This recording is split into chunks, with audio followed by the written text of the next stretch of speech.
예, 오늘은 성례주일로 지킵니다. 그런데 본문은 그냥 사도행전 그동안 강의해 오던 순서를 그대로 따라가려고 합니다. 오늘 말씀 가운데서도 예수 그리스도의 십자가 형벌 대속의 은혜에 대한 내용들을 묵상할 수 있기 때문에 이 본문을 그대로 정하였습니다. 오늘은 성례주일이면서도 또한 우리 기독교에 있어서는 아주 중요한 날입니다. 종교개혁 기념주일로 또한 지킵니다. 루터가 1517년 또 10월 31일 날 95개조의 방방문을 이렇게 구텐베르크 성당 문에 붙였죠. 그래서 기존의 카톨릭의 그러한 타락한 것들을 고치고자 시작하게 된 날을 기념하여서 종교 개혁 주일로 지키게 됩니다. 여러분, 이렇게 믿음의 선배들은 믿음을 지키기 위하여 어떠한 어려움 속에서도 진리를 수호하기 위하여 이 많은 싸움들을 해 왔습니다. 우리는 그래서 개혁주의, 개혁주의의 후예들 이런 표현을 쓰고 있습니다. 종교개혁의 후예들이 있죠. 그래서 종교개혁은 결국 말씀 중심으로 모든 것이 재편되어지고 신앙의 의식이나 행사들도 다 말씀을 중심으로 해서 새롭게 되어진 것입니다. 오늘 성례주일도 마찬가지로 예수 그리스도께서 기념하라고 하신 그 말씀에 순종하여 이 성례주일로 지키게 됩니다. 자, 그런 의미에서 오늘 본문의 말씀과 이 성례주일과 어떻게 연관이 있을까 한번 또 생각하면서 또 그동안 우리가 말씀을 들어왔던 내용들을 좀 생각하면서 본문을 살펴보겠습니다. 오늘 본문은 성전 미문에서 있었던 한 사건의 결과로 나타난 것입니다. 베드로와 요한이 성전 미문으로 미문 아름다운 문으로 들어가는데 그 아름다운 문으로 사람들이 많이 들어가니까 구걸하는 사람들이 많이 있었습니다. 근데 그 가운데 40여 년 동안 단 한 번도 일어난 적이 없는 선천적 하지마비 장애인이 구걸을 했는데 베드로와 요한이 늘 봐오던 그 사람이었지만 그날은 다르게 나사렛 예수 그리스도의 이름으로 치유의 역사가 일어나게 됩니다. 그래서 성전으로 같이 들어갔고 성전 안에 솔로몬 행각에서 한 5천 명 정도가 모여 있는데 베드로의 설교를 듣고 예수 그리스도의 십자가 형벌 대속의 복음과 부활의 복음을 듣고 5천 명이나 예수님을 믿는 아주 기적적인 역사가 일어나게 됩니다. 정말 놀라운 일인데 안타까운 것은 그 성전의 지도자 혹은 유대인의 정치적 지도자요 종교적 지도자였던 사내들인 공회는 싫어했어요. 왜냐하면 영적 리더십이 빼앗기는 걸 싫어했습니다. 그래서 예수님을 죽인 이유도 거기에 있었어요. 시기와 질투죠. 근데 그의 제자들이 5천 명이나 회개해서 그 백성들이 가니까 싫어했겠죠. 뿐만 아니라 얼마 전에 한 2달여 전에 사내들인 공회에서 예수님을 죽였는데 그 죽인 예수님이 부활했다라고 하니까 싫어했겠죠. 그래서 사도들을 잡아 가두게 되고 위협하지만 베드로는 성령이 충만하여 다른 이로서는 구원을 얻을 수 없나니 천하 사람 가운데 구원을 얻을 만한 다른 이름을 우리에게 주신 일이 없다. 우리가 너희들 말 듣는 것보다 하나님의 말 듣는 것 어느 게 더 중요하겠느냐라고 하며 예수님을 죽였던 그 사람들 앞에서 담대하게 성령이 충만하여 복음을 전하게 됩니다. 그리고 나은 사람이 옆에 있으니까 어떻게 할 수도 없고 그래서 위협해서 쫓아내게 됐죠. 근데 베드로와 요한이 얼마나 겁이 났겠어요, 여러분. 성경에는 아주 담대하게 나오지만 겁이 났죠. 왜냐하면 위협했으니까. 그래서 돌아와서 이제 23절에 보면 사도들이 노임에 그 동료에게 가서 제사장들과 장로들의 말을 다 알리죠. 왜요? 기도하자는 것이죠. 그래서 24절 이하에 보면 그들이 듣고 한 마음으로 하나님께 소리를 높여 이르되 대주제요 천지와 바다와 그 가운데 만물을 지으신 이시오 라고 하며 기도문이 나오게 됩니다. 여러분, 기도는 바로 이렇게 연합해서 하는 것이죠. 기도는 개인적인 것일 수 있죠. 개인이 하나님께 하는 기도도 있지만 이렇게 또 함께 기도하는 기도가 또 필요한 것입니다. 바로 왜 기도를 했느냐? 결국은 29절에 보면 담대히 하나님의 말씀을 전하게 하여 주옵소서 이것 때문에 기도합니다. 이들의 고민은 뭐냐면 위협받아서 죽을까 이게 고민이 아니었고 말씀을 전해야 되는데 말씀이 전파되지 못할까 봐 그것 때문에 기도했습니다. 그러니까 자신의 생명보다는 말씀 전파가 더 우선순위에 있었죠. 그래서 그걸 가지고 기도한 것입니다. 그래서 시편 2편의 말씀을 인용하면서 지금 이 공회 사람들이 복음을 전하지 못하게 하려고 위협을 하고 있는데 하나님 도와주시옵소서 이렇게 기도를 하고 있습니다. 그리고 이 기도하는 가운데 기적의 역사가 일어나길 기도하죠. 30절에 보면 손을 내밀어 병을 낫게 하시옵고 표적과 기사가 거룩한 종 예수의 이름으로 이루어지게 하옵소서 하더라. 지금 앞에서는 이제 우리를 지키시고 하나님 말씀을 담대하게 전하게 해달라. 그리고 병을 낫게 하고 표적과 기사가 거룩한 종 예수의 이름으로 이루어지게 하옵소서 이렇게 기도하고 있습니다. 그렇다면 이들이 전하고자 했던 하나님의 말씀, 그리고 이들이 나타내고자 했던 거룩한 종 예수님은 누구이신가? 바로 그 예수님은 십자가에 달려 죽으신 예수님인데, 그렇다면 우리가 이제 생각하고 넘어가야 되죠. 오늘은 기념하는 날이니까 왜 예수님께서 이 땅에 오셨고 십자가에 달려 죽으셨는가? 간단하게 설명드릴 테니까 잘 들어보세요. 하나님은 하나님 나라를 만들길 원했어요. 나라의 3요소가 뭡니까? 주권, 영토, 백성 아닙니까? 주권은 하나님, 영토는 지구와 온 우주, 백성은 흙으로 만든 사람. 그래서 이 주권과 영토와 백성이 있는데, 이 주권자이신 하나님이 왕으로서 세상을 다스리셨죠. 그런데 백성에게 하나님의 형상을 닮은 지성과 감정과 의지가 있었기 때문에 백성들이 하나님을 잘 섬기면 됐는데, 이 마귀가 나타나서 이 백성들을 꼬시죠. 야, 너 저 선악과 먹으면 너도 하나님처럼 될 수 있어. 이 말은 무슨 의미가 있냐면, 여러분, 왕이 다스리는 나라에 어떤 사람이 어떤 백성에게 찾아가가지고 야, 너도 왕이 될 수 있어. 이걸 뭐라고 그럽니까? 역적 모의라고 그러죠. 역적 모의. 왕국에서 이런 일이 일어나면 어떻게 됩니까? 발각되면 사형에 처해지죠. 그 모의한 사람들 다 죽습니다. 옛날 조선시대에는 가족들이 아무 죄 없는 손자들까지 다 죽었어요. 3대가 멸족을 당했습니다.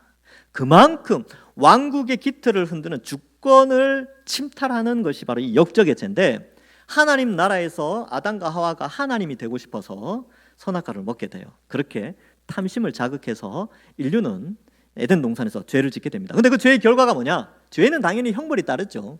그 형벌이 뭐냐 하면 육체의 죽음과 지옥의 고통입니다. 그런데 여러분 생각해 보십시오. 죄의 형벌은 마땅히 받아야 되지만 그 형벌을 누군가 대신 받을 수 있다면 당사자는 형벌을 안 받아도 돼요. 예를 들면 이걸 이제 예를 들어서 이게 100만 원짜리다. 근데 제 아들이 이걸 깨뜨렸어요. 그럼 어떻게 됩니까? 우리 아들이 갚아야 되죠. 당연한 거 아닙니까? 죄를 지은 사람이 죄값을 치러야 됩니다. 근데 아들이 능력이 있습니까? 없죠. 그래서 누가 대신 형벌을 받습니까? 제가 받죠. 그래서 어떻습니까? 대신 100만 원을 주고 이걸 사와서 원상복귀시켜 놓죠. 저는 아무 잘못도 없잖아요. 근데 왜 그 일을 해요? 아들을 사랑하니까. 아들이 형벌 받는 걸 원치 않으니까.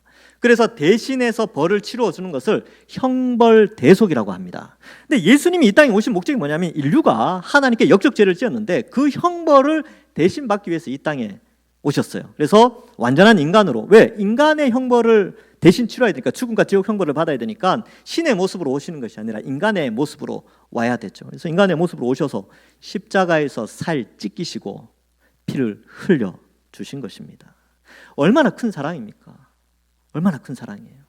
그러니까 우리가 받아야 될 죄의 형벌을 예수님이 그 큰 고통을 가지고, 인류가 개발한 사형 제도 중에 가장 끔찍한 제도 중에 하나인 십자가에서 지옥의 고통을 당하시고 우리를 대신하여 죽어 주신 것이죠. 그 은혜가 너무 크고 그 아들을 내어 보내주신 하나님 아버지의 크신 사랑을 기억하고 기념하라고 예수님이 특별히 십자가에 달리시기 전에 마지막 만찬 때에 이거는 꼭 기억해야 된다, 나를 기념해야 된다라고 말씀하셨습니다. 그리고 이것을 기념하고 이 진리를 지키고 이 예수 그리스도의 사랑의 복음을 전파하기 위하여 교회가 사명을 받았어요. 그런데 지금 사내들인 공회에서 그거 전하지 말라고 위협하고 가두게 되죠. 근데 우리가 잘 알다시피 복음은 가두려고 하면 할수록 복음은 확장되어집니다. 복음은 더 전파되어지고, 예수 믿는 사람들을 가두고 죽이고 핍박하지만 오히려 예수 믿는 사람들은 더욱 늘어만 갔습니다. 지금 그래서 우리가 예수님 믿고 있는 거 아닙니까? 그래서 이 초대교회 성도들도 그것을 기도했습니다. 다른 걸 기도한 게 아니라 복음이 전파되도록, 하나님의 말씀이 전파되도록 기도했죠. 여기 보면 이제 병 낫게 하옵시고, 지금은 이제 사람한테 이렇게 안수해서 병 낫는 경우가 없어요. 왜요? 하나님이 은혜로 의사, 의술, 약술 이걸 아주 잘 발전시켜 놨습니다. 그래서 아프시면 기도 받으시고 약 쓰시면 돼요. 그래서 야고보서에는 힌트를 줍니다. 병든 자가 있느냐? 장로들에게 가서 기도 받고 기름을 발라라. 그 당시에 기름 바르는 게 치료 행위였거든요. 그러니까 병원 가고 기도 받아라 이런 뜻입니다. 그래서 지금은 이제 이런 부분들에 있어서는 우리가 하나님 내게 능력 주셔서 내가 막 병 고치고, 그런데 쫓아다니지 마세요. 이단들이 많습니다. 이상한 데가 많아요. 오히려 지금은 기도하시고 또 우리 교육자들에게 기도 받으시고, 그래서 제가 코로나 가운데도 한우 신방은 꼭 하려고 노력을 많이 했습니다. 그리고 이제 표적과 기사 이렇게 했는데, 표적과 기사 기적이죠, 기적. 오늘날의 기적은 뭘까요? 오늘날의 기적은 바로 여러분들입니다. 뭐가 우리의 기적이냐면 변화된 삶.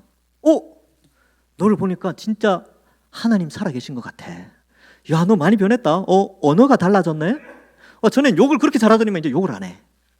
우와, 전에는 얼굴이 막 이렇게 쇠를 씹은 듯한 얼굴이 되면 지금은 막 맛있는 거 먹은 얼굴, 행복한 얼굴이네. 표정이 변하고 행동이 변하고 말이 변하고. 그게 기적이에요, 기적. 이게 기사와 표적입니다. 그리고요, 그런 우리가 메시지를 전해요. 야, 너도 예수님 믿었으면 좋겠다. 예수님 믿으면 너무 좋아. 영원한 하나님 나라의 축복이 우리에게 주어진다니까.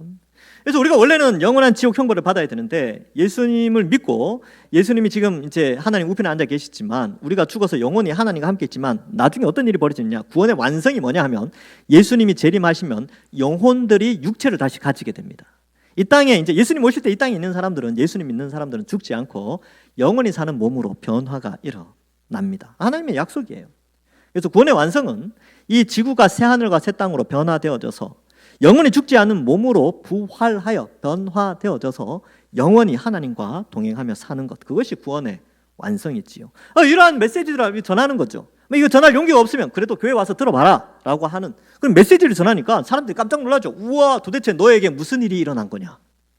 그게 바로 기적과 기사와 표적입니다. 우리를 통하여 이 일이 일어나지요.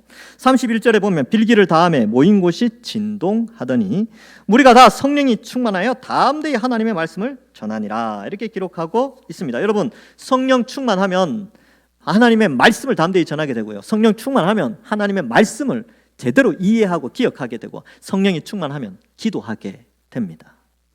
그래서 성령 충만은 말씀을 이해하고 기도하며 공동체를 하나 되게 하며 복음을 전파하게 하는 능력을 주시는 것이지요. 그런데 놀라운 것은 이들이 이 위협 앞에서 마지막에 하나님의 말씀을 담대히 전하였다. 위협 속에서도 전하였죠. 근데 이 장면을 보고 이 31절에 기도하고 나니까 모인 것이 막 진동이 일어났어요. 흔들렸대요.